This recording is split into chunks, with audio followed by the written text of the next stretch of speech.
মই ডেইজি কুৰ্মী আপোনালোকৰ লগত আজি নতুন পাঠ্যক্ৰমৰ এটা চেপ্টাৰ ষ্টাৰ্ট কৰিব লৈছোঁ। চেপ্টাৰটো হৈছে system and socio' psychological approach.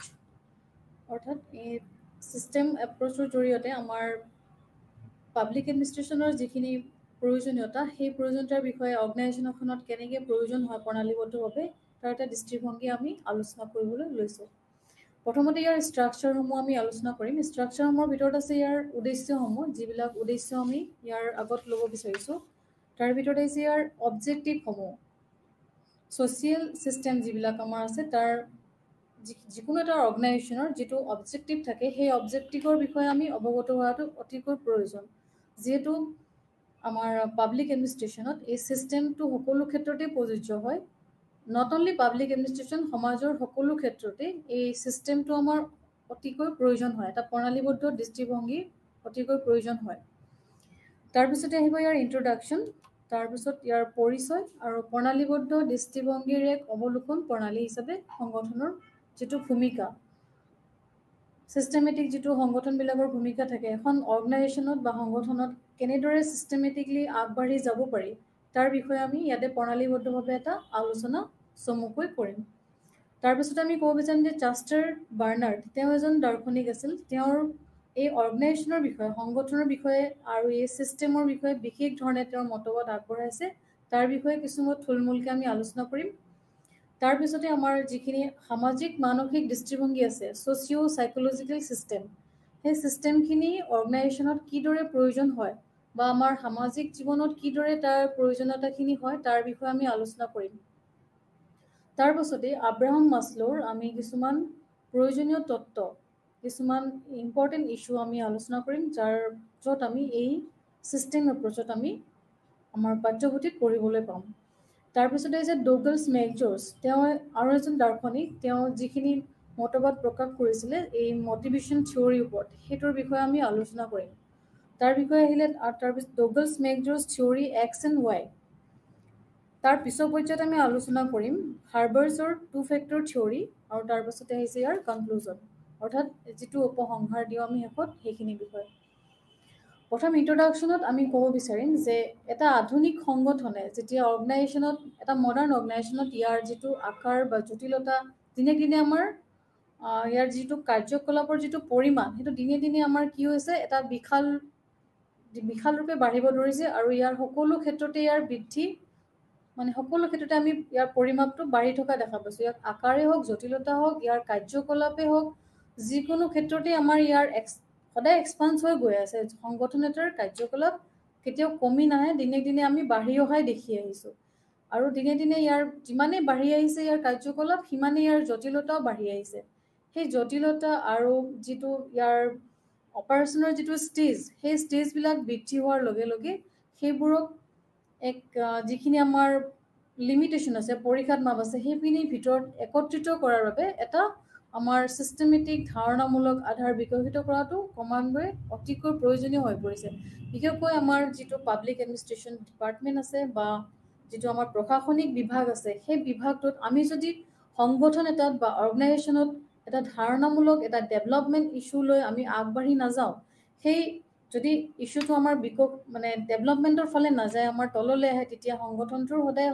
দুৰ্বলতাখিনি চবেই আসোঁৱাহ বুলি ক'ব পাৰিব। আৰু সেই আসোঁৱাহবিলাক যাতে নহয়, তাৰ কাৰণে কিছুমান ছিষ্টেমেটিক ষ্টাডি কৰাৰ প্ৰয়োজন, আৰু এক ধাৰণামূলক কিছুমান ডেভেলপমেণ্ট ইছ্যু বা ক্ৰমান্বয়ে আমি প্ৰয়োজনীয় যিখিনি প্ৰয়োজন, সেই প্ৰয়োজনীয় সকলোখিনি যাতে ষ্টেপ আমি ল'ব পাৰোঁ, কেনেদৰে সংগঠনখন আমি আগবঢ়াই নিব পাৰোঁ বা কেনেধৰণে আমি সকলো ক্ষেত্ৰতে ইয়াৰ বিকাশ সাধন কৰিব পাৰোঁ, আৰু ক্ৰমান্বয়ে ইয়াৰ কি কি প্ৰয়োজনীয় হৈ পৰিছে, এখন সংগঠনত কেনেধৰণৰ বিকাশৰ প্ৰয়োজন, সেই বিষয়ে এক বিশাল দৃষ্টিভংগীৰ আমাৰ অতিকৈ প্ৰয়োজন হৈ পৰিছে। আৰু এখন যেতিয়া সফল প্ৰশাসন হ'ব, যিখন আমি এটা সফল প্ৰশাসন বুলি ক'ম, সেই প্ৰশাসনত সংগঠনবিলাকৰ পৰাহে আমি প্ৰথম আমাৰ দায়িত্ববিলাক পূৰণ কৰিব পাৰিম। যদি সংগঠনটোৱে ভালদৰে কাম কাজ তেওঁলোকে নিয়াৰিকৈ কৰে, সেই কামটো আমি সদায় সুপ্ৰশাসনৰ কাম বুলি আমি সদায় আকৰ্ষিত হৈ আহিছোঁ। আৰু বুজিবলৈ সেইটো অতিকৈ প্ৰয়োজন, যিহেতু সফল প্ৰশাসনৰ বাবে সংগঠনটোৰ ভালদৰে স্থাপিত হোৱাটো, তাৰ কাৰ্যপালিকাবিলাকৰ কাম, যিটো পৰিচালনাৰ যিটো কমিটি, তেওঁলোকে সেই কামবিলাক ভালদৰে কৰা উচিত আৰু যিখিনি জটিলতা থাকে সেই জটিলতাখিনি কেনেদৰে নিৰাময় কৰিব পাৰি তাৰ বিষয়ে বিশেষভাৱে কিছুমান ষ্টেপ লোৱাৰ প্ৰয়োজন, চিন্তা চৰ্চা কৰাৰ প্ৰয়োজন, যাৰ বিষয়ে এই ছিষ্টেম পদ্ধতিৰ জৰিয়তে আমি আমাৰ পাঠ্যপুথিত পঢ়িবলৈ পাম। এই গোটটোত কি হয়, এটা সংগঠনত কি হয়, আমি যেতিয়া কিছুমান প্ৰণালী লওঁ সেই পদ্ধতিবিলাকত আণ্ডাৰত কিছুমান আমি থিয়ৰী আমি জানিবলৈ অতি প্ৰয়োজন, যেনে এক প্ৰণালীবদ্ধ পদ্ধতি আৰু এটা হৈছে সামাজিক মানসিক প্ৰণালী। এই প্ৰণালীবদ্ধ পদ্ধতিত কি হয়, আমি ষ্টেপ বাই ষ্টেপ সকলো ধৰণৰ সমাজৰ যিখিনি আমাৰ ষ্টেপ বাই ষ্টেপ কাৰ্যকলাপ তাৰ এটা অধ্যয়ন কৰা অতিকৈ প্ৰয়োজন। আৰু এটা বিষয় হৈছে সামাজিক মানসিক প্ৰণালী। যি এজন দাৰ্শনিক আছিল তেওঁ আছে হলিজম ওপৰত গুৰুত্ব দিয়ে আৰু কেৱল এটা সংগঠনৰ এটা অংশৰ ওপৰতে গুৰুত্ব নিদিয়ে, তেওঁ সংগঠনটোৰ গোটেইখিনি অংশটোৰ ওপৰতে গুৰুত্ব দিয়ে। সংগঠনকৰ এটাৰ যদি অকল আমি এটা পাৰ্টে চাওঁ, এডমিনিষ্ট্ৰেটিভ পাৰ্টটোৱে যদি চাওঁ বা তেওঁলোকৰ প্ৰশাসন পাৰ্টটোৱে চাওঁ, বাকী পাৰ্টবিলাক আমি নাচাওঁ, তেতিয়াহ'লে সংগঠনটোৰ কেতিয়াও ডেভেলপমেণ্ট হ'ব নোৱাৰে। তেওঁৰ মতে কি হয়, আমি বৰ্তমান অৱস্থাত আমাৰ সংগঠনবিলাকৰ সকলো ফালৰ পৰা ডেভেলপমেণ্ট হ'বলৈ হ'লে ইয়াৰ মানসিক যিটো কাৰ্যপ্ৰণালী, সামাজিক যিটো আমাৰ দৃষ্টিভংগী, সকলো ফালৰ পৰা আমি চালি জাৰি চাব লাগিব, তেতিয়াহে আমাৰ সংগঠনটোৰ সকলো ফালৰ পৰা আমি উন্নয়ন হৈছে বুলি বা উন্নতি হৈছে বুলি ক'ব পাৰোঁ। এই দুটা পদ্ধতিৰ যিহেতু অধীনত বহুতো প্ৰস্তাৱিত তত্ত্ব আছে, তাৰ বিষয়ে আমি পাঠ্যপুথিত বিস্তৃতভাৱে আলোচনা কৰিব পাৰিম। তাৰে কিছুমান থুলমূল আমি এপ্ৰ'চ ইয়াতে আগবঢ়াইছোঁ, যিটো আমি ক'ব বিচাৰোঁ ছিষ্টেম এপ্ৰ'চ। তেওঁলোকে কি হয়, এই দাৰ্শনিকবিলাকে কি হয়, এই পদ্ধতিটোৰ জৰিয়তে ইয়াৰ ভিতৰত যিখিনি প্ৰণালীবদ্ধ অধ্যয়ন আছে, এই অধ্যয়নবিলাক কেনেকৈ আমি মানসিক দৃষ্টিভংগীৰে, সামাজিক দৃষ্টিভংগীৰে আৰু উন্নত কৰিব পাৰোঁ সেইটোৰ বিষয়ে বিশেষভাৱে আলোচনা কৰিছে। ইয়াৰ ভিতৰত আমি প্ৰণালীৰ যিখিনি অধীনত জাষ্টাৰ বাৰ্নাৰ্ডৰ মতামত তাৰ ইয়াৰ বিশেষভাৱে গুৰুত্বপূৰ্ণ। তেওঁ সেই তাৰপিছতে আমি ক'ব পাৰোঁ আব্ৰাহাম মাছলোৰ যিখিনি আমাৰ থিয়ৰী, সেই থিয়ৰীখিনি অতিকৈ গুৰুত্বপূৰ্ণ। যিখিনি আমাৰ নিড থিয়ৰী আছে, প্ৰয়োজনীয়তাৰ পদাক্ৰম, মানে এখন সমাজত কি কি প্ৰয়োজন, মানুহ হিউমেন বিং হিচাপে এজন মানুহৰ কি কি প্ৰয়োজন, তাৰে কিছুমান পদানুক্ৰম তেওঁ কৰিছে। সেই প্ৰয়োজনীয়তাবিলাকৰ ষ্টেপ বাই ষ্টেপ কেনেকৈ আমি কোনটো প্ৰয়োজন ফুলফিল কৰিব পাৰোঁ সেইখিনিৰ বিষয়ে তেওঁ বিতংভাৱে আলোচনা কৰিছে। তাৰপিছতে আমি পাওঁ ফ্ৰেডেৰিক হাৰ্বাৰ্ছ আৰু ডৌগলাছ মেকজৰ্জৰ সামাজিক চাইক'লজিকেল পদ্ধতিৰ অধীনত আৰু কিছুমান তত্ত্ব, যিবিলাকৰ বিষয়ে আমি পাঠ্যপুথিত অলপ বিতংভাৱে পাম। আৰু এই প্ৰণালী তত্ত্ব, প্ৰতিক্ৰিয়াৰ ধাৰণা, এক প্ৰণালী কেনেদৰে এটা সংগঠন এটা স্থিতি এটা বাহাল ৰাখে, অৰ্থাৎ গতিশীল সন্তুলন বজাই ৰাখে, তাক বুজাটো অতি গুৰুত্বপূৰ্ণ। এই প্ৰণালীটোৰ আউটপুট বা প্ৰক্ৰিয়া সম্পৰ্কীয় তথ্য প্ৰণালীটোত এটা ইনপুট ঘূৰাই দিয়া হয় আৰু ইয়াৰ ফলত কি হয়, সম্ভৱতঃ পৰিৱৰ্তন প্ৰক্ৰিয়া আৰু বা ইয়াৰ যিখিনি ইন ফিউচাৰ আমাৰ যিটো আউটপুট থাকে তাৰ কিছুমান চেঞ্জেছ আমি দেখা পাওঁ। এই পদ্ধতিটোত কি হৈছে, প্ৰথমে এটা ডেভেলপমেণ্ট ইছ্যু হৈছিলে, য'ত কি হৈছিলে, যিখিনি নেচাৰেল আছিলে ছায়েন্স আৰু ভৌতিক বিজ্ঞান আছিলে যিখিনি, আৰু আগতে যিটো প্ৰণালী ধাৰণা তাতে আমি বেলেগ বেলেগ ধৰণৰ কিছুমান তত্ত্ব পাইছিলোঁ, যেনে ফ্ৰেডেৰিক উইলছন টাইলৰ, তেওঁ সেই যিখিনি ইণ্ডাষ্ট্ৰীৰ ভিতৰতে এটা চাইণ্টিফিক তেওঁ এটা তত্ত্ব আগবঢ়াইছিলে, যিটো আমি আগৰ পাঠ্যপুথিত পাই আছোঁ, চাইণ্টিফিক মেনেজমেণ্ট এপ্ৰ'চ। তাতে কি হৈছিলে, তেওঁ ফ্ৰেডেৰিক উইলছন টাইলৰে তেওঁ এখন ইণ্ডাষ্ট্ৰী এখনত তাৰ যিখিনি এমপ্লয়ী আছে, এমপ্লয়ীবিলাকে ষ্টেপ বাই ষ্টেপ কেনেধৰণে নিডবিলাক বা কেনেধৰণে ষ্টেপ বাই ষ্টেপ কেনেধৰণে তেওঁলোকৰ কামবিলাক কৰা হয় বা তেওঁলোকৰ কামৰ অনুযায়ী, তেওঁলোকৰ যোগ্যতা অনুযায়ী কেনেদৰে তেওঁলোকক প্ৰিফাৰেঞ্চ দিয়া হয় এখন অৰ্গেনাইজেশ্যনত, সেই বিষয়ে বিতংভাৱে আলোচনা কৰা হৈছে। আৰু এমপ্লয়ীবিলাকৰ মাজত কাৰ্যদক্ষতা, এফিচিয়েঞ্চি এইবিলাকৰ বিষয়ে বিশেষভাৱে আলোচনা কৰা হৈছে। কিন্তু এইটো তাৰ নেক্সট পৰ্যায়টো হৈছে আমাৰ চাইণ্টিফিক মেনেজমেণ্ট এপ্ৰ'চৰ নেক্সট পৰ্যায়টো আমাৰ হৈছে যিটো আমাৰ ছিষ্টেম এপ্ৰ'চ, অৰ্থাৎ যিটো আমাৰ হিউমেন নিড থিয়ৰী, যিবিলাক মটিভেশ্যনেল থিয়ৰী আছে, সেই মানসিক আৰু যিখিনি সামাজিক যিখিনি ব্যৱহাৰ, সেই ব্যৱহাৰ অৰ্গেনাইজেশ্যন এখনত কেনেদৰে প্ৰয়োজন হয় বা অৰ্গেনাইজেশ্যন এখন আগবঢ়াই নিয়াত তেওঁলোকে এই ধাৰণাটোৱে কিদৰে হেল্প কৰে, সেইখিনি বিষয়ে আমি ইয়াতে বিশেষভাৱে চেপ্টাৰটোত পঢ়িবলৈ পাম। যিটো সামাজিক বিজ্ঞান আছে, এই সামাজিক বিজ্ঞানত কি হয়, যিখিনি আমাৰ ছিষ্টেম আছে, এই ছিষ্টেমটোত এটা কম্পেৰেটিভ নতুন অধ্যয়ন। উদাহৰণস্বৰূপে টেলকট পাৰ্চনে যিটো সামাজিক গাঁথনিৰ অধ্যয়নৰ বাবে এই পদ্ধতি প্ৰয়োগ কৰিছিল। এনেদৰে কি হৈছে, আমাৰ যিখিনি সাইণ্টিষ্ট আছিলে, মনোবিজ্ঞানী, সাইকোলজিষ্ট আছিলে, যিখিনি আমাৰ ছ'চাইটিত অৰ্গেনাইজেশ্যনবিলাকৰ লগত ৰিলেটেড ইকনমিক্সবিলাক আছিলে, ৰাজনৈতিক বিজ্ঞানীবিলাক আছিলে, পলিটিকেল থিয়ৰিষ্ট বা প্ৰশাসনিক এডমিনিষ্ট্ৰেটিভ যিবিলাক বিষয়া আছিলে, তেওঁলোকে এটা নিৰ্দিষ্ট ধাৰণা আৰু এটা বিশ্লেষণ পৰিঘটনাৰ জৰিয়তে এই ছিষ্টেম এপ্ৰ'চটো ব্যৱহাৰ কৰিছিলে। বহুতো ধৰণৰ মনোবৈজ্ঞানিক, অৰ্থনীতিবিদ বা ৰাজনৈতিক বিজ্ঞানী আৰু প্ৰশাসনিক বিশ্লেষকসকলে তেওঁলোকে নতুন এটা পৰিঘটনাৰ বিশ্লেষণত এই আমাৰ ছিষ্টেম এপ্ৰ'চটো ব্যৱহাৰ কৰি তেওঁলোকে সংগঠনবিলাক কেনেকৈ আগবঢ়াই নিব পাৰে তাৰ বাবে আমাক বিশেষভাৱে সহায় আগবঢ়াইছিলে, আৰু প্ৰশাসন এখনত এইবিলাক আলোচনা কৰাৰ বিশেষভাৱে প্ৰয়োজন হৈ পৰিছে। প্ৰশাসনিক বিশ্লেষণ শেহতীয়া যিবিলাক আমাৰ এপ্ৰ'চ আছে তাৰ ভিতৰত ছিষ্টেম এপ্ৰ'চটো আমাক বহলভাৱে ব্যৱহাৰ কৰি অহা হৈছে। চ' এই অৰ্গেনাইজেশ্যন এজ এ ছিষ্টেম এপ্ৰ'চত আমাৰ সংগঠনবিলাক কেনেদৰে আমি চালিজাৰি চাব লাগে, কেনেদৰে ডেভেলপমেণ্ট আমি কৰিব পাৰোঁ, সেই বিষয়ে আমি চমুকৈ আলোচনা কৰিম, যিটো আমাৰ পাঠ্যপুথিত আছে অৰ্গেনাইজেশ্যন এজ এ ছিষ্টেম। এই ছিষ্টেম এপ্ৰ'চটোৱে কি হয়, সংগঠনত যিবিলাক প্ৰণালী আছে সেই প্ৰণালীবিলাক বিবেচনা কৰে, আৰু যি কেৱল এটা অংশকে নহয়, ইয়াৰ যিকোনো এটা উপাদানে নহয়, গোটেই সংগঠনটোৰ গোটেই পাৰ্টখিনিৰ ওপৰতে এটা গুৰুত্বপূৰ্ণ অধ্যয়ন কৰে। প্ৰণালী হিচাপে সংগঠনটোৰ কেইবাটাও যিখিনি উপপ্ৰণালী বা অংশ আছে বা উপাদানৰ যিখিনি গঠিত তেওঁলোকৰ কাৰ্যকলাপ আছে তাৰ পাৰস্পৰিক সম্পৰ্ক আৰু পাৰস্পৰিক ইটোৰ ওপৰত ইটো নিৰ্ভৰশীল। এখন সংগঠনত আমি অকল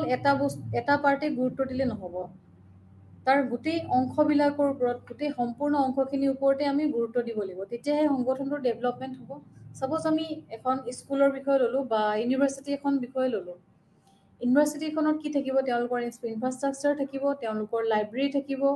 তেওঁলোকৰ নিজৰ ক্লাছৰুম থাকিব, তেওঁলোকৰ লেবৰেটৰী থাকিব, তেওঁলোকক বেলেগ বেলেগ ধৰণৰ, তো শিক্ষাৰ্থীসকলক বেলেগ বেলেগ ধৰণৰ আমি যিখিনি ফেচিলিটি সেই ইনষ্টিটিউটখনে প্ৰভাইড কৰিব। অকল এইটো নহয় যে টিচাৰবিলাককে তেওঁলোকে চেলেৰি দি থাকিব বা ক্লাছ কৰি থাকিব, টিচাৰে ক্লাছ কৰিব, ষ্টুডেণ্ট আহিব ক্লাছ কৰিব। তো ইয়াতে কি হয়, অভাৰঅল ডেভেলপমেণ্টৰ কাৰণে যাতে ভাল শিক্ষা দিব পাৰোঁ, ভালদৰে আমি আমাৰ সংগঠনখন বা আমাৰ ইনষ্টিটিউটখন আগবঢ়াই নিব পাৰোঁ, তাৰ বাবে কি কৰে স্কুল মেনেজমেণ্টে কি কৰে, সকলো ক্ষেত্ৰতেই ছাত্ৰ ছাত্ৰীসকলক আৰু শিক্ষাৰ্থীসকলক সকলো ক্ষেত্ৰতে সকলো ধৰণৰ সুবিধা দিব বিচাৰে, যাতে তেওঁলোকে যিটো শিক্ষা পাইছে সেইখন ইনষ্টিটিউটৰ পৰা সেইটো আৰু উন্নত হয়, তেওঁলোকৰ ফিউচাৰৰ কাৰণে আৰু ভাল হয়, সেইটো কাৰণে সদায় চেষ্টা কৰে। ঠিক সেইদৰে আমাৰ কি হয়, সংগঠন এটাত অকল এটা অংশই আমাৰ চোৱা নহয়, ইয়াৰ গোটেই উপাদানবিলাক চাৰিওফালে চালিজাৰি চোৱা হয়। সেইখিনিকে আমাৰ ছিষ্টেম এপ্ৰ'চত বিশেষভাৱে আলোচনা কৰা হৈছে।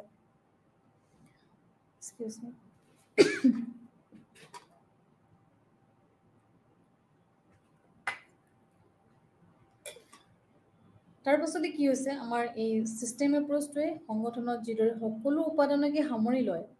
আৰু ইয়াৰ যিবোৰ তেওঁলোকৰ কাৰ্যকলাপ আছে আৰু সেইবোৰৰ বাবে যি পাৰস্পৰিক সম্পৰ্ক হ'ব লাগে সেই সম্পৰ্ক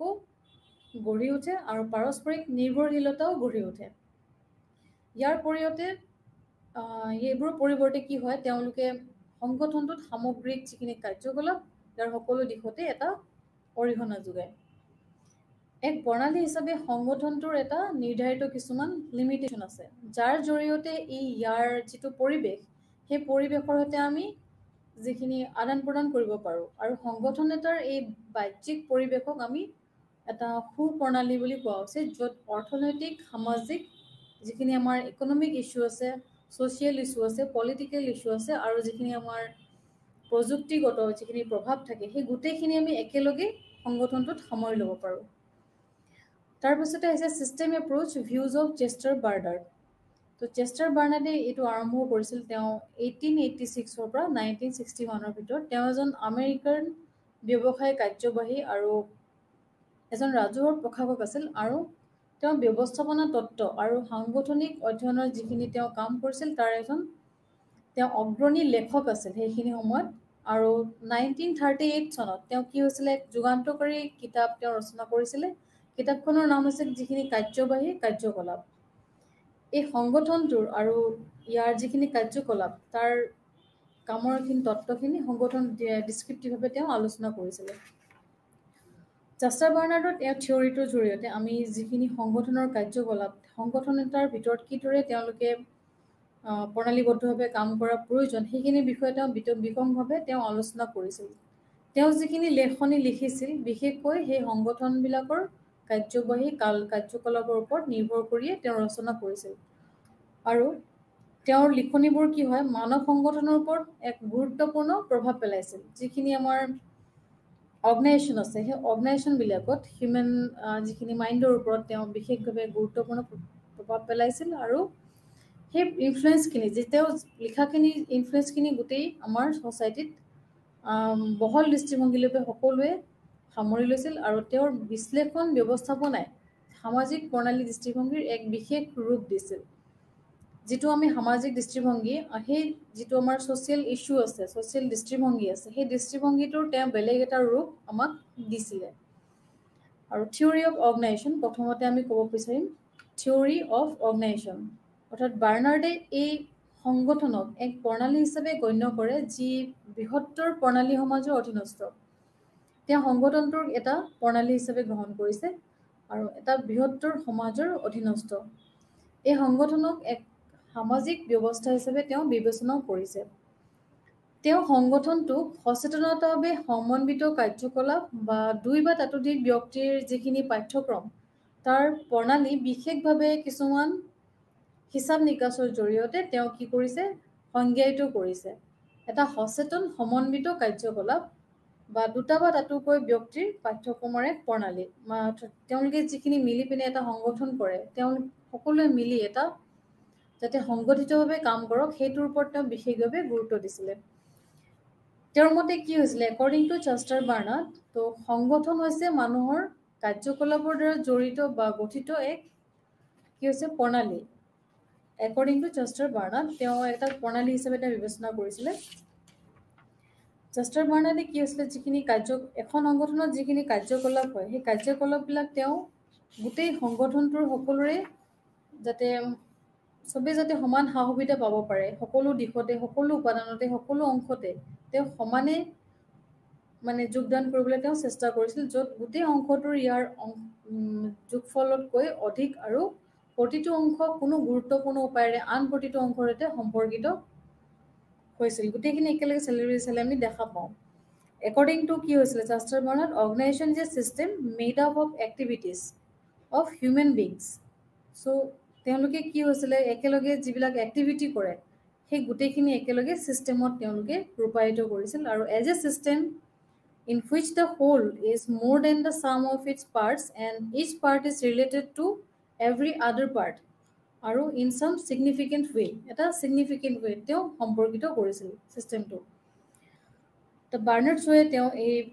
অৰ্গেনাইজেশ্যনখিনি as a being only partial system তাৰপিছত তেওঁ কি কৰিছিলে একৰ্ডিংলি ইনিচিয়েল যিখিনি এক্সিষ্টেঞ্চ অফ ষ্ট্ৰাকচাৰ সেইটো ডিপেণ্ড কৰিছিলে 3টা এলিমেণ্টছৰ ওপৰত। তেওঁ 3টা এলিমেণ্ট দিছিলে 3টা উপাদান। সেই 3টা উপাদানৰ ওপৰত নিৰ্ভৰ কৰি কি সমবায় যিটো প্ৰণালী সেই প্ৰচেষ্টাত অৰিহণা যোগোৱাৰ বাবে এটা ব্যক্তিগত ইচ্ছা আছিলে। তো জাষ্টাৰ বাৰ্নাৰ্ডে কি কৰিছিলে so' organisation as being only partial system according to Barnard initial existence of structure depends upon 3 elements. Firstly the willingness of persons to contribute efforts to the cooperation system. প্ৰথমতে কি হৈছিলে যিখিনি আমাৰ কোঅপাৰেশ্যন ছিষ্টেম অৰ্থাৎ সহযোগিতা ব্যক্তিসকলৰ মাজত এটা সমবায় প্ৰণালী প্ৰচেষ্টা অৰিহণা যোগোৱাৰ বাবে ব্যক্তিসকলৰ যিটো ইচ্ছা তাত সহযোগিতাৰ উদ্দেশ্য থাকিব লাগিব আৰু সঠিক যোগাযোগ প্ৰণালী থাকিব লাগিব। এন অবজেক্টিভ কোঅপাৰেশ্যন তাৰপিছত প্ৰপাৰ কমিউনিকেশ্যন ছিষ্টেম যিটো কমিউনিকেশ্যন ছিষ্টেম সেইটো প্ৰপাৰ হ'ব লাগিব। জাষ্টাৰ বাৰ্নাৰ্ডে তাক আমাক ইয়াত বিশেষভাৱে উল্লেখ কৰিছে। তাৰপিছত আমি ক'ব যাম অৰ্গেনাইজেশ্যনেল ইকুইলিব্ৰিয়াম। ইকুইলিব্ৰিয়াম মাজত আমি দেখা পাইছোঁ যে বাৰ্নাৰ্ডৰ মতে সংগঠন হৈছে এটা ব্যক্তিগত যিটো অনুপ্ৰেৰণাত্মক ব্যক্তিগত মানুহৰ দ্বাৰা গঠিত এক যিটো সহযোগিতামূলক প্ৰণালী। তো according to Barnard Chester Barnard organisation is a cooperative system made up of individual humans with individual motivation. তো মটিভেশ্যনটো ইণ্ডিভিজুৱেল হিউমেন এণ্ড তেওঁলোকৰ যিখিনি কোঅপাৰেশ্যন ছিষ্টেম থাকে সেই made up of individual humans with individual motivations. তাৰপিছত তেওঁ কয় যে যিটো সমবায় উৎপত্তি হৈছে অৰ্থাৎ he maintain that cooperative originates যিখিনি কোঅপাৰেশ্যন উৎপত্তি হৈছিলে তাৰ উদ্দেশ্যবোৰ সম্পূৰ্ণ কৰাৰ বাবে এজন ব্যক্তিৰ যিখিনি প্ৰয়োজনীয়তা আৰু যিটো তেওঁৰ ব্যক্তিগতভাৱে প্ৰাপ্ত কৰিব নোৱাৰে তাৰ ফলস্বৰূপে সংগঠনটোৰ আন ব্যক্তিৰ যিহেতু ব্যস্ততা আৰু তেওঁলোকৰ সহযোগিতা অন্তৰ্ভুক্ত থাকে সেইখিনি তেওঁ বিশেষভাৱে এই অৰ্গেনাইজেশ্যন ইকুইলিব্ৰিয়ামত তেওঁ উল্লেখ কৰিছে অৰ্গেনাইজেশ্যন ইকুইলিব্ৰিয়াম মানে একো বেলেগ বস্তু নহয় ইয়াত ক'ব বিচাৰিছে যে যিখিনি কোঅপাৰেটিভ আমাৰ অৰিজিনেটছ আছে in the need of an individual so' ইণ্ডিভিজুৱেলে প্ৰত্যেকে বেলেগ বেলেগ নিড থাকে বেলেগ বেলেগ ব্যক্তিৰ বেলেগ বেলেগ প্ৰয়োজন থাকে আৰু to accomplish purpose which the individual can not achieve তাৰপিছত প্ৰতিজনৰ নিজৰ প্ৰয়োজনীয়তা কেতিয়াবা এচিভ কৰিব নোৱাৰে কিছুমান ক্ষেত্ৰত ব্যক্তি বিশেষে নিজৰ প্ৰয়োজনীয়তা কিছুমান ক্ষেত্ৰত সকলোৱে নিজৰ প্ৰয়োজনীয়তাখিনি পূৰণ কৰিব নোৱাৰে ফলস্বৰূপে কি হয় ইন ডেট কেছ কি হয় এজ এ ৰিজাল্ট কি হয় অৰ্গেনাইজেশ্যনবিলাকত কি হয় ইনভলভছ এংগেজমেণ্ট অফ আদাৰ ইণ্ডিভিজুৱেলছ তো কেতিয়াবা দেখা যায় সংগঠনবিলাকত বেলেগ এজন ইণ্ডিভিজুৱেলৰ আমি অন্তৰ্ভুক্ত হোৱা দেখা পাওঁ আৰু দ্য এংগেজমেণ্ট অফ আদাৰ ইণ্ডিভিজুৱেলছ এণ্ড দেয়াৰ কোঅপাৰেশ্যন আৰু তেওঁলোকে সকলো ক্ষেত্ৰতে আমাক সহযোগিতা কৰাও দেখা যায় সেইটোৱে তেওঁ অৰ্গেনাইজেশ্যন ইকুইলিব্ৰিয়ামত আমাক বুজাব বিচাৰিছে For accomplishment, cooperative effort among individuals and to achieve organizational goals, Barnard has suggested an organizational equilibrium. কেতিয়াবা কিছুমান ক্ষেত্ৰত আমাৰ সংগঠনবিলাকক এই অৰ্গেনাইজেশ্যনেল ইকুইলিব্ৰিয়াম আমাক অতিকৈ গুৰুত্বপূৰ্ণ হৈ পৰে তাৰপিছতে তেওঁ ক'ব বিচাৰিছে যে ব্যক্তিসকলৰ মাজত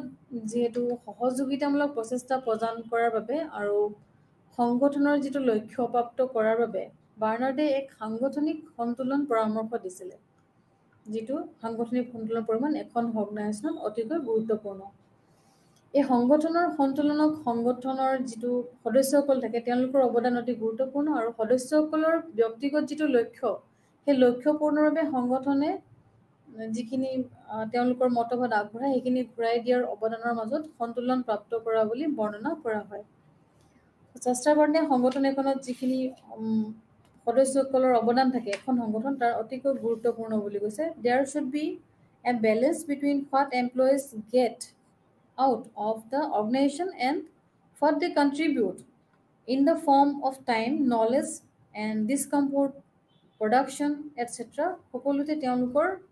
এমপ্লয়ীবিলাকৰ গুৰুত্বপূৰ্ণ ভূমিকা থাকে So ইয়াত বাৰ্নাৰ্ডে যিখিনি organisation ইকুইলিব্ৰিয়াম is described as the balance to achieve between the contribution of the members of the organization and return contribution যিখিনি return contribution থাকে made by the organization to the fulfillment of the individual goals and for the members of the organization. So গোটেইখিনি ইটোৰ লগত ইটো জড়িত হৈ আছে তো Bernard has also viewed the concept of efficiency and effectiveness. So Juster বাৰ্নাৰ্ডে এই ইফেক্টিভনেছ আৰু এফিচিয়েঞ্চিৰ ওপৰত যিবিলাক ইয়াৰ কৰ্মচাৰী আছে তেওঁলোকৰ যিখিনি কাৰ্যদক্ষতা আৰু তেওঁলোকৰ যিখিনি ইফেক্টিভনেছ আছে এফিচিয়েঞ্চি আছে কামৰ প্ৰতি তেওঁলোকৰ যিখিনি এফিচিয়েঞ্চি আছে সেই গোটেইখিনিৰ ওপৰত তেওঁ বিস্তৰভাৱে এটা কনচেপ্ট আগবঢ়াইছে when an individual in an organization seeks to achieve ends sought by the organization that his activity could be identified as effective তো তেওঁৰ এক্টিভিটিটো আৰু ইফেক্টিভ হ'ব লাগিব আৰু যিহেতু কৰ্মচাৰীসকলে সংগঠনৰ পৰা কি লাভ কৰে আৰু সময় তেওঁলোকে কি কেনেকুৱা সময় আৰু তেওঁলোকৰ কেনেকুৱা ধৰণৰ নলেজ আছে তাৰ উৎপাদন আদিৰ ওপৰত তেওঁলোকে কি অৱদান আগবঢ়ায় আৰু অৰ্গেনাইজেশ্যনটো আগবঢ়াই নিবলৈ তেওঁলোকে কেনেদৰে তেওঁলোকৰ সকলোখিনি মানে যিখিনি তেওঁলোকৰ জ্ঞান আছে এফিচিয়েঞ্চি আছে আগবঢ়ায় কামৰ দক্ষতা আছে দক্ষতা আগবঢ়ায় তাৰ মাজত এটা ভাৰসাম্য থাকিব লাগিব তেওঁ জাষ্টাৰ বাৰ্নাৰ্ডে তাকে আমাক উল্লেখ কৰিছে জাষ্টাৰ বাৰ্নাৰ্ডৰ মতে যিখিনি দক্ষতা কাৰ্যদক্ষতা ধাৰণাবোৰ চাইছে যেতিয়া এটা সংগঠনে ইয়াৰ প্ৰতিজন ব্যক্তিৰে বা এজন ব্যক্তিৰে হওক বা সংগঠনটোৱে বিচৰা যিখিনি তেওঁলোকৰ নিডছ আছে সেই নিডছখিনি যদি পৰিপূৰক হয় বা সমাপ্তি প্ৰাপ্তি কৰিব বিচাৰে তেতিয়া তেওঁৰ যিখিনি কাৰ্যকলাপ সেই কাৰ্যকলাপখিনি কাৰ্যকৰী হিচাপে চিনাক্তি কৰিব পাৰিব যে এজন ব্যক্তিয়ে কেনেদৰে সংগঠনটোত কাম কৰিছে সেইখিনি আমি তাত চিনাক্ত কৰিব পাৰিম যে তেওঁ কিমান এফিচিয়েণ্ট যে ব্যক্তিজন বা সেই কৰ্মচাৰীজন কিমান এফিচিয়েণ্ট কিমান ইফেক্টিভ তেওঁ কাৰ্যৰ জৰিয়তে আমি এইখিনি তাতে দেখা পাম এই প্ৰক্ৰিয়াটোত কি হয় তেওঁৰ যিখিনি ব্যক্তিগত প্ৰয়োজনীয়তা পাৰ্চনেল নিড যিখিনি থাকে সেইখিনিও পূৰণ কৰে আৰু ব্যক্তিগত গুৰুত্ব যিখিনি উদ্দেশ্য থাকে সংগঠনটোক লৈ যিখিনি উদ্দেশ্য থাকে সেইখিনিও পূৰণ কৰে আৰু তেওঁ কাৰ্যকলাপটো এটা এফিচিয়েণ্ট কাৰ্যকলাপ বা ইফেক্টিভ কাৰ্যকলাপ বুলি তেওঁক গণ্য কৰা হ'ব তাৰপিছতে শাস্ত্ৰৰ বাৰ্ণে ক'ব বিচাৰে যিটো আমাৰ সংগঠন আছে এই সংগঠনবিলাকত জীয়াই থকাটো এটা দুইটাৰ ওপৰত নিৰ্ভৰ কৰে কাৰ্যকৰী আৰু যিখিনি সংগঠনত কাম কৰে ব্যক্তি আৰু সংগঠনৰ যিবিলাক মালিকী স্বত্ব আছে দুইজনৰ ওপৰত সম্পূৰ্ণভাৱে নিৰ্ভৰ কৰে The organization survive depends on the boss. The executive must look for the board effectiveness. So executive বিলাকেও সেই effectiveness বিলাকৰ বিষয়ে তেওঁলোক অৱগত হ'ব লাগিব আৰু efficiency হ'ব লাগিব thus there must be internal equilibrium as well as an equilibrium between the system and environment. So hey executive part আৰু যিখিনি কৰ্মচাৰী part আছে গোটেইবিলাকে সকলো সাইডতে both সাইডতে effective আৰু efficiency হ'ব লাগিব আৰু এটা ইন্টাৰনেল ইকুইলিব্ৰিয়াম থাকিব লাগিব য'ত সিস্টেমটো গোটেই সিস্টেমটো আমাৰ পৰিৱেশৰ লগত এটা সন্তুলন বজাই থাকিব লাগিব এটা প্ৰণালীবদ্ধভাৱে আৰু যি সকলো পৰিৱেশৰ মাজত বা যিটো পৰিৱেশত অৰ্গেনাইজেশ্যনখন আছে সেই অৰ্গেনাইজেশ্যনত পৰিৱেশটোৰ মাজত এক সন্তুলন সদায় বজাই ৰাখিব পাৰিব লাগিব তাৰপিছতে আহিলে আমাৰ acceptance theory of authority number C acceptance theory authority ইয়াত বাৰ্নাৰ্ডে ক'ব বিচাৰিছে যে যেহেতু কৰ্তৃপক্ষ যিখিনি আমাৰ ওপৰ শ্ৰেণীৰ যিখিনি লোক সংগঠন এখনৰ কৰ্তৃপক্ষ তাতে কি হয় অথৰিটি বিলাকে যোনে অথৰিটিত আছে সংগঠনখনৰ সেই কৰ্তৃপক্ষই এক আনুষ্ঠানিক সংগঠনত যোগাযোগৰ যিটো চৰিত্ৰ হিচাপে সংজ্ঞায়িত কৰে যাৰ দ্বাৰা সংগঠনটোৰ কি হয় এজন অৱদানকাৰী বা সদস্যই তেওঁ অৱদান আগবঢ়োৱা কাৰ্যটো নিয়ন্ত্ৰণ কৰা বুলি স্বীকাৰ কৰে acceptance of theory of authority hetuke koa hoise je it defines that the character of the communication in a formal organization by which it is accepted by the contributor or members of the organization as governing the action he contributes so Chester Bannerdy ei কৰ্তৃপক্ষৰ যে সম্পূৰ্ণ authority থাকে যিকোনো সংগঠন এটাত সকলো ক্ষেত্ৰতে সেই বিষয়ে তেওঁ এটা নিয়ন্ত্ৰণ থকাটো অতিকৈ প্ৰয়োজন আৰু নিয়ন্ত্ৰণ আছে বুলি সকলো ক্ষেত্ৰতে স্বীকাৰ কৰা প্ৰয়োজন বুলি তেওঁ মতবাদ প্ৰকাশ কৰিছে বাৰ্নাৰ্ডৰ মতে কি হয় এই কৰ্তৃপক্ষই বা অথৰিটিয়ে যি দুটা দিশৰ ওপৰত অন্তৰ্ভুক্ত থাকে প্ৰথমটো হৈছে বিষয়ভিত্তিক আৰু উদ্দেশ্যমূলক আৰু এই ব্যক্তিগত দিশটো ব্যক্তিগত আৰু যোগাযোগৰ এটা গ্ৰহণযোগ্য কৰ্তৃত্ব হয় According to authority involves two aspects, subjective and objective. The subjective aspect is personal and the acceptance of a communication is authoritative. So as a person, ki hoy, he will be acceptable. Jetia bostuta accept kore, গ্ৰহণ কৰিব কেৱল তেওঁ চাৰিটা শৰ্ত পূৰণ কৰা হয় A person will accept an order of authority only 4 conditions are met. So চাৰিটা শৰ্ত তেওঁ পূৰণ কৰা হয় প্ৰথমটো হৈছে the communication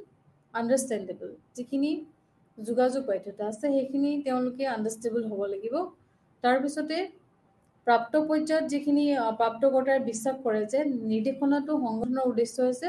সামঞ্জস্যপূৰ্ণ তাৰ পিছতে বিশ্বাস কৰে যে তেওঁলোকে তেওঁৰ ব্যক্তিগত স্বাৰ্থৰ সৈতে সামঞ্জস্যপূৰ্ণ তাৰ পিছতে তেওঁৰ বিশ্বাস কৰে যিখিনি আমাৰ মানসিক আৰু শাৰীৰিকভাৱে যিখিনি ভাব তেওঁলোকে মানি লৈছে সেই মানিখিনি সেইখিনি চলিবলৈ তেওঁলোক সকলো ক্ষেত্ৰতে সক্ষম হয় The communication understandable তাৰ পিছতে receivers believe that instructive is a constituent and organization purpose তাৰ পিছতে receivers believe in compatible with his or her personal interest তাৰ পিছতে both mentally and physically able to comply এই চাৰিটা শৰ্ত তেওঁলোকে মানি ল'বলৈ সংগঠন এখন অতিকৈ জৰুৰী হৈ পৰে তাৰ পিছতে কি হৈছে বাৰ্নাৰ্ড ক'ব বিচাৰিছে যিখিনি সংগঠনত তেওঁলোকৰ কৰ্তৃত্ব আছে সেই কৰ্তৃত্বৰ যিখিনি ধ্ৰুপদী ধাৰণাটো যিখিনি ক্লাছিকেল কনসেপ্ট আছে সেই কনসেপ্টৰ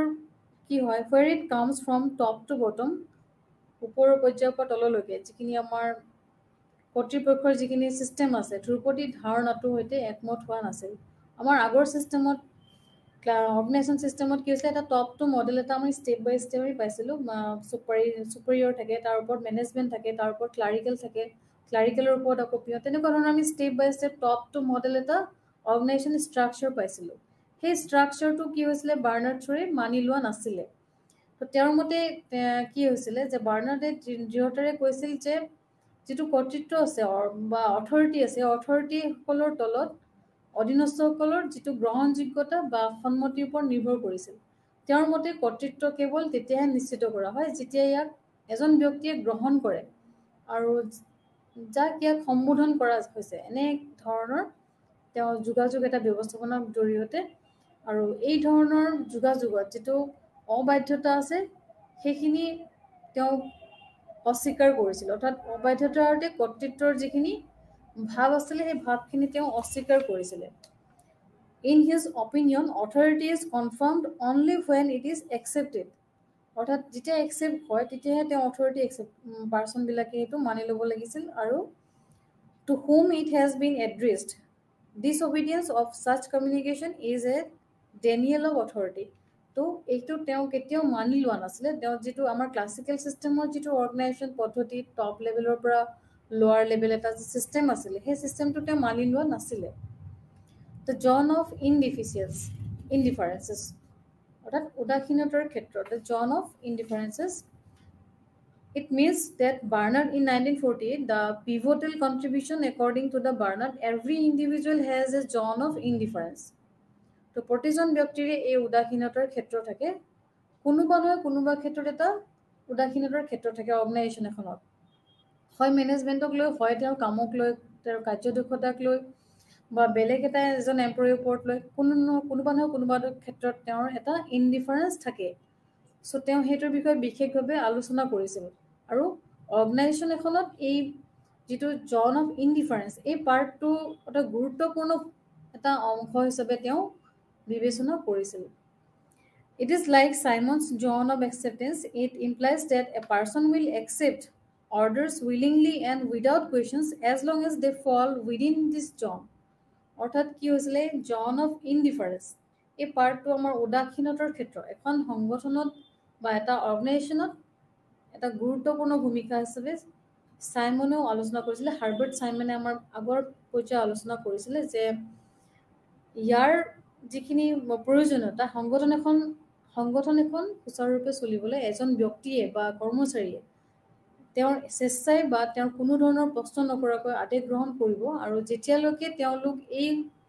অঞ্চলৰ ভিতৰত পৰে অৰ্থাৎ it is like Simon zone of acceptance মানে যেতিয়ালৈকে তেওঁলোকে সেই উদাসীনতাৰ ক্ষেত্ৰটোৰ পৰা ওলাই আহিব নোৱাৰে তো সংগঠনটোৰ ডেভেলপমেণ্টো হ'ব নোৱাৰিব চ' যেতিয়া সেই বস্তুখিনি তেওঁলোকে আলোচনা কৰাটো অতিকৈ প্ৰয়োজন যে কিয় সেই মানে জন অফ ইনডিফাৰেঞ্চটো তেওঁলোকৰ মাজত আহি পৰিছে সেই বিষয়ে তেওঁলোকে বিশেষভাৱে আলোচনা কৰিছিল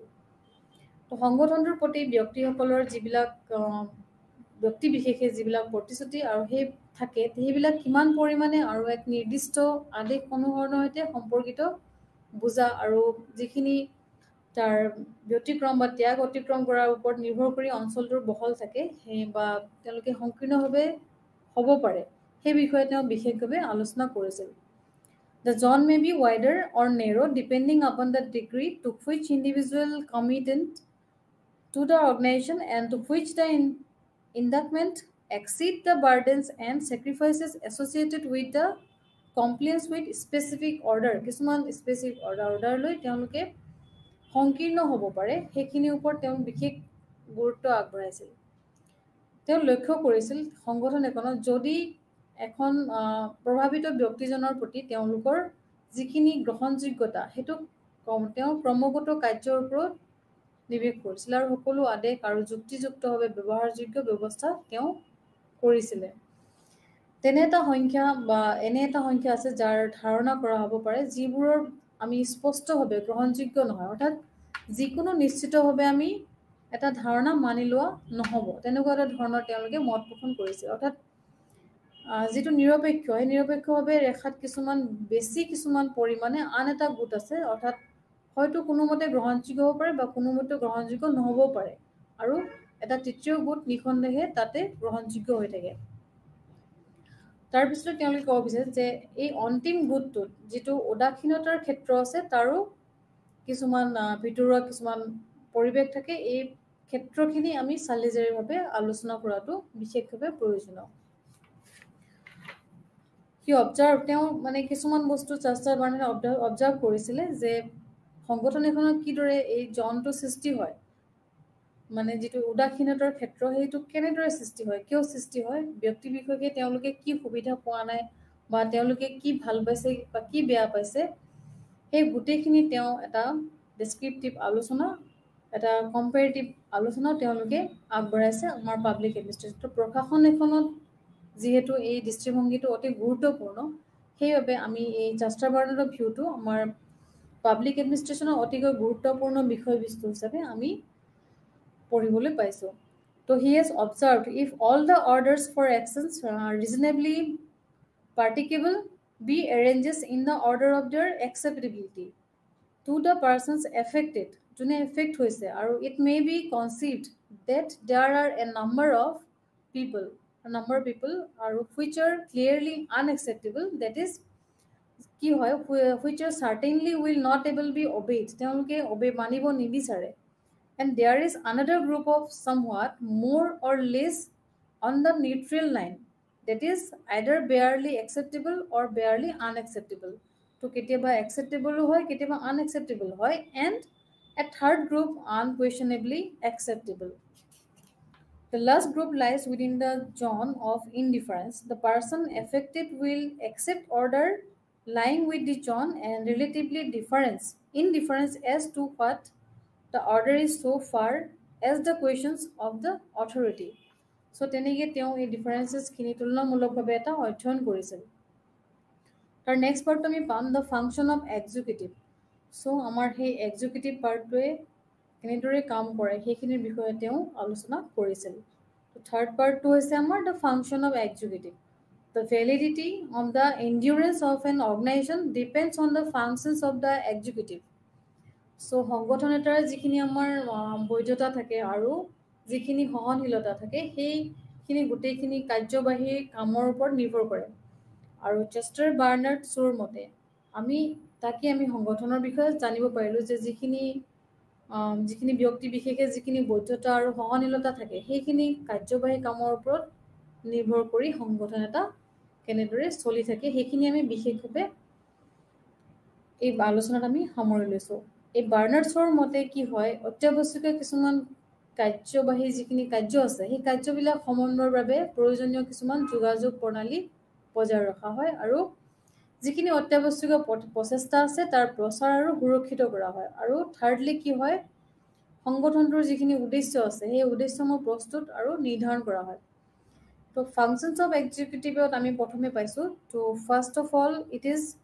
essential executive function to maintain the system of communication necessary for the cooperative or to be coordinated.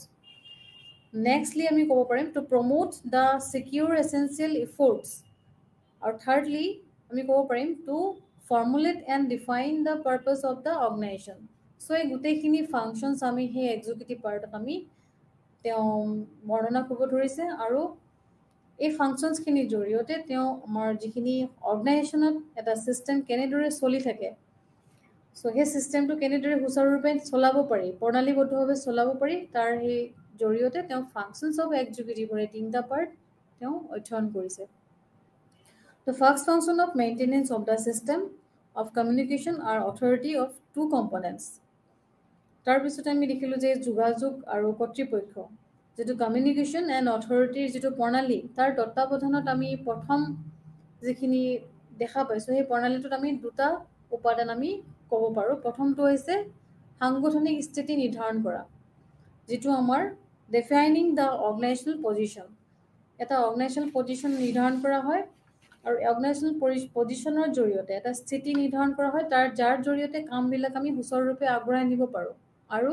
দ্বিতীয়তে আমি ক'ব পাৰোঁ যে কৰ্মচাৰীৰ যেটো প্ৰণালী সেই প্ৰণালীৰ এটা ৰক্ষণাবেক্ষণ কৰা যেটো মেইনটেনেন্স কৰা বুলি কওঁ আমি মেইনটেনেন্স এ পাৰ্সোনেল সিস্টেম কৰ্মচাৰী বিষয়ৰ প্ৰণালীৰ এটা পাৰ্সোনেল সিস্টেমৰ তেওঁলোকৰ ৰক্ষণাবেক্ষণ কৰা The former requires the organization starts signification of duties division of work তো ইয়াত কি হয় এই আগৰটোৰ কথা আমি কৈছোঁ আগৰটোৰ যেটো আছিল আমাৰ কৰ্মচাৰীসকলৰ যেটো সাংগঠনিক স্থিতি নিৰ্ধাৰণ কৰা হয় আৰু দ্বিতীয়তে আমি কি কৰিম কৰ্মচাৰীৰ যিটো প্ৰণালী তাৰ ৰক্ষণাবেক্ষণ কৰিম তাৰ পাছতে কি হয় এই কৰ্তব্যবিলাকৰ তেওঁলোকৰ এটা সাংগঠনিক চাৰ্ট আৰু নিৰ্দিষ্টকৰণ কৰা তেওঁলোকৰ কামৰ বিভাজন কৰা যিখিনি আমি ৱৰ্ক ডিভিজন অফ লেবাৰ বুলি কওঁ সেই কামৰ বিভাজন কৰা ইত্যাদি অতিকৰ প্ৰয়োজন হৈ পৰিছে so the requires the কি হয় what is organizational chart we need a organizational chart specification of duties division of works etc so these are things we have to maintain in this organizational system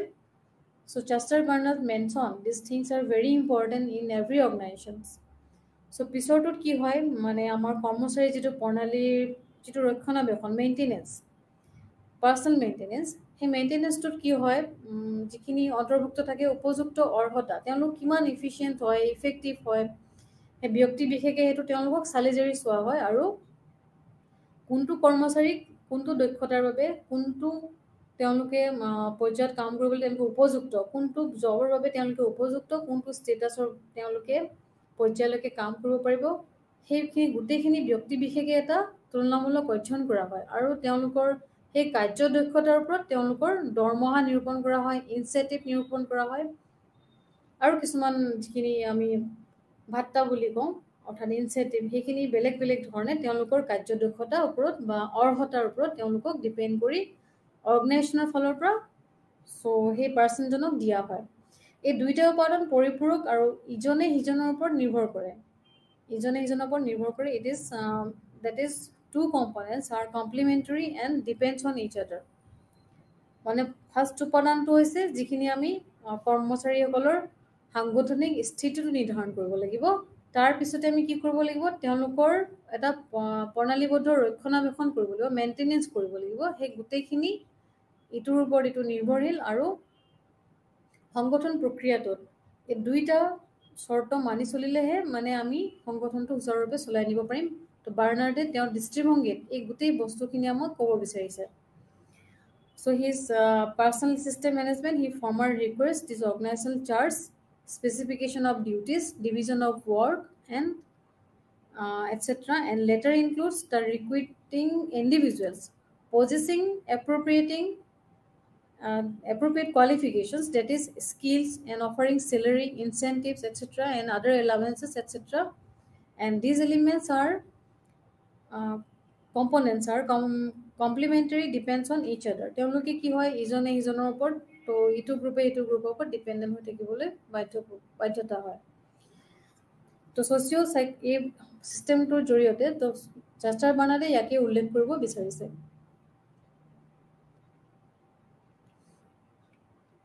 তাৰ next পৰ্যায়টো হৈছে আমাৰ যিখিনি ধ্ৰুপদী ব্যৱস্থাপনা আছে এই তত্ত্ববোৰৰ এটা ধাৰণামূলক যিখিনি উৎপত্তি আছে তাৰ বিষয়ে নিৰ্ভৰ কৰে সংগঠনটোৰ যিখিনি কাৰ্যকৰীতা অৰ্থাৎ এফিচিয়েন্সি তাৰ ওপৰত নিৰ্ভৰ কৰে আৰু তেওঁলোকৰ গাঁথনি ব্যৱস্থাপনা নীতি আৰু পদ্ধতিৰ ওপৰত নিৰ্ভৰ কৰে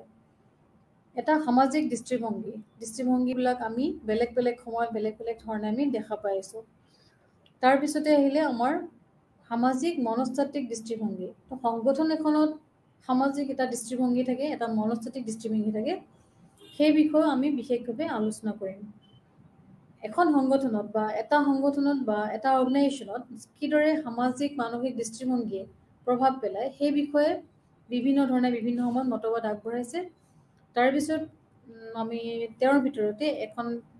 বিশেষভাৱে আমি আলোচনা কৰিব পাৰো চাষ্টাৰ বাৰ্নাৰ্ড তাৰ পিছতে আহিলে আমাৰ সিস্টেমটো কেনেদৰে আগবঢ়াই নিব পাৰো সংগঠনখন তেওঁ বিভিন্ন মতবাদ আগবঢ়াইলে সেইখিনিৰ পিছত আমি ইয়াৰ সামাজিক মনস্তাত্ত্বিক দৃষ্টিভংগী বহুতো মনোবৈজ্ঞানিক সমাজ বিজ্ঞানী বা নৃতত্ত্ব বিজ্ঞানী বেলেগ বেলেগ সময়ত বেলেগ বেলেগ তেওঁলোকৰ অধ্যয়ন আগবঢ়াইছে আৰু তাৰ ভিতৰতে আব্ৰাহাম মাস্লোৰ আমি থিওৰিটো অতি গুৰুত্বপূৰ্ণ বুলি ভাবো যেটো আমি পিছৰ পৰ্যায়ত আলোচনা কৰিম the socio-psychological approach অৰ্থাৎ মানসিক সামাজিক যিখিনি দৃষ্টিভংগী সামাজিক মানসিক দৃষ্টিভংগী হৈছে এই তত্ত্ববোৰ বুজিবলৈ সজুলি আৰু সংগঠনটোক মানৱ দিশৰ ওপৰত গুৰুত্ব দি এটা সামাজিক মানসিক প্ৰণালী হিচাপে স্বীকৃতি দিয়া হয় socio-psychological approach is a tool to understand the theories that recognize the organization as a socio-psychological system with emphasis on the human side so আমি totally human side ওপৰত গৈ পিনে আমি হেগিনি ষ্টাডি কৰিম টোটেলি হিউমেন সাইড, ইয়াত কোনো machine বা বেলেগ নাথাকিব, ইয়াত টোটেলি হিউমেন সাইড, এটা হিউমেন সাইকোলজি, এটা মনস্তাত্ত্বিক ভাৱ এটা আমি আলোচনা কৰিম through this socio' psychological approach. It is the applicable application and behavioral science such as psychology, sociology, anthropology to the study of human side and organizations. So organization এখনত psychology, sociology and anthropology এই গোটেইখিনি সাঙুৰ খাই কেনেদৰে আগবাঢ়ি যায় বা গোটেইখিনি কেনেদৰে জড়িত হৈ থাকে, ওতঃপ্ৰোতভাৱে জড়িত হৈ থাকে, সেইখিনিৰ বিষয়ে আমি এই এপ্ৰ'চটোত পাম। তো ছাত্ৰ ছাত্ৰীসকলে ইয়া হৈছে মনোবৈজ্ঞানিক এটা ধাৰণা বা সামাজিক ধাৰণা, য'ত আমি ছ'চিঅ' চাইক'লজিকেল এপ্ৰ'চ হিচাপে আমি পাম। এই ব্যৱস্থাপনাটোত কি হৈছে, এটা যিখিনি আমাৰ আগৰ ক্লাছিকেল থিয়ৰী আছিলে সেই থিয়ৰীবিলাকৰ পৰা অলপ আঁতৰত আহিছে বস্তুখিনি। ইয়াত কি হৈছে, সংগঠনবিলাকৰ যিটো কাৰ্যকৰিতা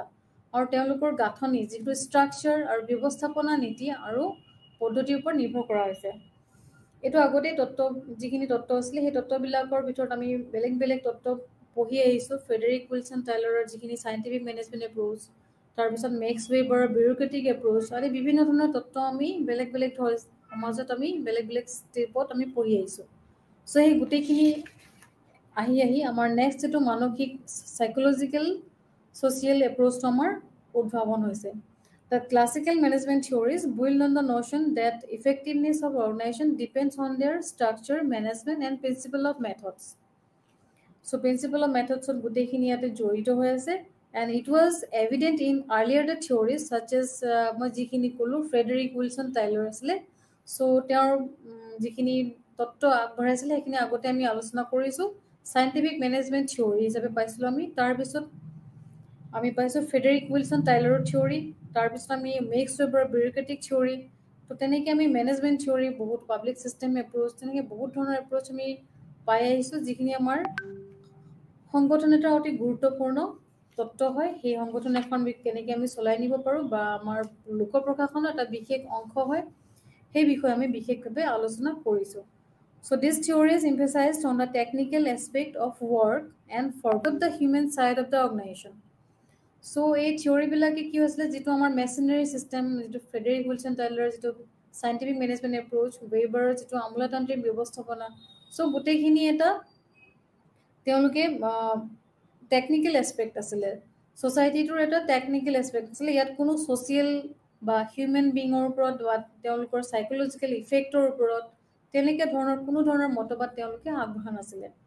ক্লাছিকেল থিয়ৰীত আমি সেইখিনি বিষয়ে বহুত দূৰত আছিলে। চ' পিছৰ পৰ্যায়ত যেতিয়া এইটো এপ্ৰ'চ আহিলে ছ'চিঅ' চাইক'লজিকেল এপ্ৰ'চ, তেতিয়া আমি সেই গোটেইখিনি বস্তু মানসিক আৰু সামাজিক দৃষ্টিভংগী এটা অৰ্গেনাইজেশ্যনত কিদৰে ব্যৱহাৰ হয়, কিদৰে গুৰুত্বপূৰ্ণ তেওঁলোকে ভূমিকা আগবঢ়াব পাৰে, সেই বিষয়ে আমি বিশেষভাৱে ইয়াতে আলোচনা কৰিব পাৰিছোঁ। As these theories overemphasize the mechanical and psychological character of management, they attract many criticism, especially on the grounds of absence of human aspect or side of organization. So human aspect report আৰু from the side of organization কেনেদৰে effect কৰে, সেই গোটেইখিনি আমি একেলগে চালিজাৰি ইয়াতে স্পষ্টকৈ জানিব বিচাৰিছোঁ বা জানিব পাৰিছোঁ। আৰু এই এপ্ৰ'চটোৰ জৰিয়তে সকলো স্পষ্ট হৈ পৰিছে কিদৰে মানসিক এটা ভাৰসাম্যতাই এখন সংগঠন চলাই নিয়ে বা কেনেধৰণৰ মানসিক এটা চাইক'লজিকেল ইফেক্টৰ প্ৰয়োজন এখন সংগঠন এখন চলিবলৈ, বা কেনেধৰণৰ ছ'চিয়েল ইফেক্ট এটা লাগে এখন সংগঠনখন চলিবলৈ। চ' এই গোটেইখিনি এই এপ্ৰ'চটোত আমি দেখিবলৈ পাওঁ। এই তত্ত্বটোৰ জৰিয়তে কি হয়, কামবোৰ যিহেতু আমি কাৰিকৰী দিশবোৰ আগবঢ়াইছোঁ, যিখিনি কামৰ কাৰিকৰী দিশ আছে সেইবোৰৰ বিশেষ গুৰুত্ব দিছিল, আৰু সংগঠনটোৰ যিটো মানৱীয় দিশ সেইটো পাহৰি যোৱা হৈছিল। সেইখিনি ইয়াতে কোৱা হৈছে যে এটা যিখিনি হিউমেনিটি আছে, হিউমেন বিং, এটা ছ'চিয়েল লাইফ থাকে চবৰে, সেই হিউমেনিটিখিনি ছাপ'জ কোনোবাই কাম কৰি আছে ফেক্টৰী এটাত, এটা লিমিটেশ্যন থাকে। চ' সেই লিমিটেশ্যনখিনি তেওঁ জানিব লাগিব, যে এমপ্লয়ী মেনেজমেণ্টে জানিব লাগিব এজন এমপ্লয়ী কিমান সময় কাম কৰা উচিত, বা এটা টাইম টেবল থকা উচিত, বা তেওঁৰ এফিচিয়েণ্ট অনুযায়ী তেওঁ কোনটো কাম দিয়া উচিত, সেই গোটেইখিনি চালিজাৰি তেওঁ চাইক'লজিটো মেনশ্যন কৰি গোটেইখিনি চাব লাগিব, বা কেনেকুৱা পৰিস্থিতিত এমপ্লয়ীজনে বা কেনেকুৱা পৰিৱেশত সেই অফিচটোত বা অৰ্গেনাইজেশ্যনটোত জড়িত হৈ আছে, বা অৰ্গেনাইজেশ্যনটোৰ ভিতৰত আমি কেনেকুৱা ধৰণৰ এটা মানসিক পৰিৱেশ সৃষ্টি হৈছে, কিবা বেয়া মানসিক পৰিৱেশ সৃষ্টি হৈছে নেকি, সেই গোটেইখিনি এটা গুৰুত্বপূৰ্ণ ভূমিকা আমি দেখিবলৈ পাওঁ। আৰু সেইটো হৈছে আমাৰ প্ৰশাসনৰ এটা গুৰুত্বপূৰ্ণ অংশ। এই অংশটো আমি বাদ দিব নোৱাৰোঁ। এটা সামাজিক এটা পৰিৱেশ আৰু যিটো আমাৰ মানসিক দৃষ্টিভংগী আছে, চাইক'লজিকেল ইফেক্ট, কেনেকুৱা ধৰণৰ চাইক'লজিকেল ইফেক্ট হৈছে, সেই গোটেইখিনি আমি বিতংকৈ আলোচনা কৰাটো আৰু সংগঠনটোত ইয়াৰ বিশেষভাৱে পৰিচালনা কৰাটো অতিকৈ প্ৰয়োজনীয়। আৰু এই দিশবোৰৰ বিষয়ে যিহেতু তেওঁলোকে হিউমেন বিংছৰ যিখিনি দিশ, সেই দিশবোৰৰ বিষয়ে ক্লাছিকেল থিয়ৰীবিলাকত অলপ আওকাণ কৰিছিলে। এতিয়া আমাৰ এই ছ'চিঅ' চাইক'লজিকেল এপ্ৰ'চটোৰ জৰিয়তে গোটেইখিনি বস্তু একেলগে সাঙুৰ খাই আহিছে। যিহেতু এই তত্ত্ববোৰে এই ব্যৱস্থাপনাৰ যি যান্ত্ৰিক আৰু শাৰীৰিক চৰিত্ৰবোৰৰ ওপৰত অত্যাধিক গুৰুত্ব আৰোপ কৰিছিলে। তেওঁলোকে কি কৰিছিলে, যিখিনি কেৰেক্টাৰিষ্টিক যিখিনি ইফেক্ট আছিলে তাৰ ওপৰত গুৰুত্ব দিছিলে। তেওঁলোকে বহুতে সমালোচনাৰ আকৰ্ষণ হৈছিল, বিশেষকৈ যিখিনি মানৱীয় যিখিনি দিশ আছিলে বা সংগঠনৰ অনুপস্থিতিৰ বাবে সেইখিনি কেতিয়াবা তেওঁলোকে ক্ৰিটিচাইজ কৰা হৈছিলে। এই মানৱীয় দৃষ্টিভংগী আওকাণ কৰাৰ কাৰণে সংগঠনটোৰ কেতিয়াবা ক্ৰিটিচাইজেশ্যনো হয়, যে এইটো অৰ্গেনাইজেশ্যন এনেকৈ কাম কৰে আছে, এইটো অৰ্গেনাইজেশ্যন একো লিভ নাই, একো ইনচেণ্টিভ নাই, তেওঁলোকক এনেকুৱা পৰিৱেশত কাম কৰোৱা হৈছে। চ' কেতিয়াবা সংগঠনবিলাকে এই ছ'চিঅ' চাইক'লজিকেল যিটো ভিউ, ছ'চিয়েল ইছ্যু আৰু চাইক'লজিকেল ইছ্যু, এই দুয়োটাৰ মাজত যেতিয়া সামঞ্জস্য নাথাকে, তেতিয়া সেই সংগঠনবিলাকে কেতিয়াবা কি হয়, বিভিন্ন সময়ত সমালোচনাৰ সন্মুখীন হ'ব লগা হয়, য'ত আমি সংগঠনটো আমি কেতিয়াও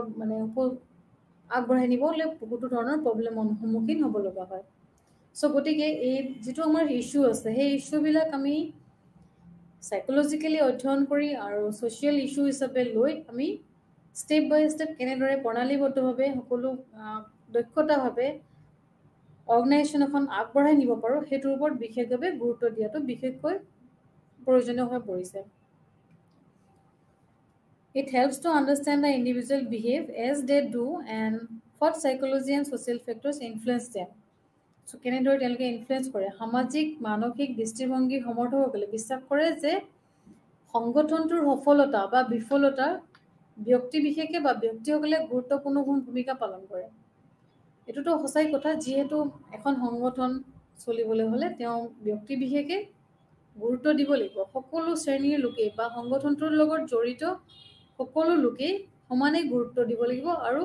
সকলো লোকেই সমানেই গুৰুত্বপূৰ্ণ। নট অনলি মেনেজমেণ্ট বা লোৱাৰ ক্লাছৰ বা আপাৰ ক্লাছৰ এজনে যে গুৰুত্বপূৰ্ণ এইটো নহয়, তাত সৰু কৰ্মচাৰীৰ পৰা ডাঙৰ কৰ্মচাৰীলৈকে, সৰু ব্যক্তিত্বৰ যিবিলাকে কাম কৰি আছে তলৰ শ্ৰেণীত, তেওঁলোকৰ কাৰ্যদক্ষতাৰ পৰা আপাৰ মেনেজমেণ্টৰ কাৰ্যদক্ষতা, সকলোৱে ইটোৰ লগত ইটো কমিউনিকেশ্যন, এটা সহযোগিতাৰ প্ৰয়োজন আৰু সকলোৰ মাজতে এটা যিখিনি কমিউনিকেশ্যন থকা দৰকাৰ, সহযোগিতা থকাৰ, সেইটো সংগঠনটোৰ বাবে অতিকৈ গুৰুত্বপূৰ্ণ। আৰু প্ৰতিজনৰে কাম, প্ৰতিজন ব্যক্তিৰে যিটো সংগঠনটোৰ সৈতে যিটো তেওঁলোকৰ কাম আছে, সেই কামটোৰ প্ৰতি তেওঁলোকে গুৰুত্বপূৰ্ণ ভূমিকা পালন কৰে, সংগঠনটোৰ আগবঢ়াই নিয়াত এটা গুৰুত্বপূৰ্ণ ভূমিকা পালন কৰে। যে প্ৰতিজন মানুহৰ ওপৰত যিখিনি বিশ্বাস আছে আৰু সংগঠনটোত তেওঁলোকৰ যি অৱদান আছে, সেই পদ্ধতিটো হৈছে যিখিনি তেওঁলোকে ভিতৰত কৰিলে আৰু এই ব্যক্তিৰ সময়ৰ প্ৰয়োজনীয়তা বা যিখিনি তেওঁলোকৰ আচৰণ বা মনোভাৱ, তাৰ ওপৰতো গুৰুত্ব দিয়া হয়। It helps the manager to